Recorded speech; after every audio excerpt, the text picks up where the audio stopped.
All right, college hoops. After 2 games last week of mostly strong play, yielding 1 win and 1 loss, it also plants OU alone in the Big 12 cellar. Beating rivals is one way to soften the blow, but Texas and OSU have already swept OU. Pokes have beaten that team down south. John, I think it's 6 of 7.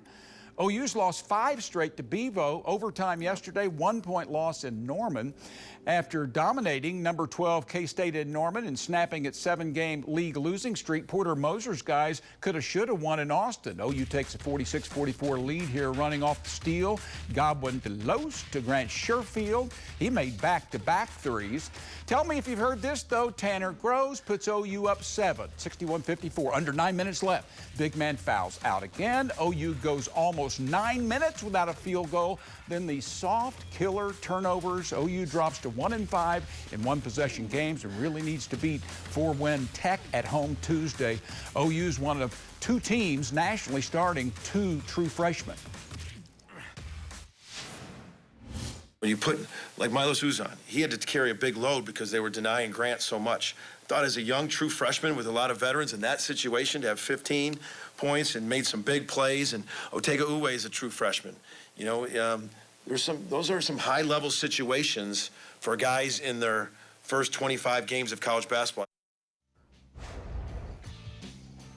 The Cowboys are in the middle of a road trip, and things didn't begin that well. From the 8-minute mark of the first half at TCU, when OSU trailed by only 1 to the end of the game, the Frogs outscored the Cowboys 78-54. Mike Miles' return to action for TCU was a big difference maker. OSU's Caleb Boone got into early foul trouble, played less than 10 minutes. TCU a 100-75 winner. Flight this morning from Fort Worth to West Virginia, and late this afternoon a physical practice, and we caught up with head coach Mike Boynton afterward.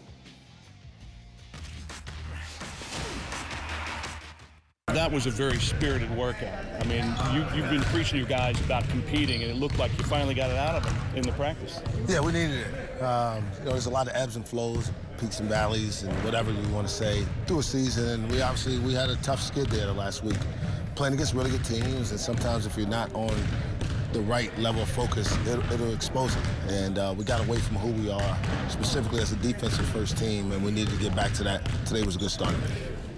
When they got into it, boy, you can tell they really enjoy it. I mean, you can tell there is a big difference in them. Yeah, this is a competitive group. They're driven by that competitiveness, and you know, we got to remind ourselves as coaches that we can't ever stray away from that, regardless of the circumstances. Sometimes we try to manage their legs and their bodies too much and forget that they're 18 to 23-year-olds and they love to compete. And so we got to continue to put them in more positions like we did today, and hopefully that continues to give ourselves a chance to play better in these games moving down the stretch. Given West Virginia's history, the way that they play, you have to bring this, don't you? Absolutely. Got no chance otherwise. If you think you're going to come out here and play this pretty game, it won't be a pretty game.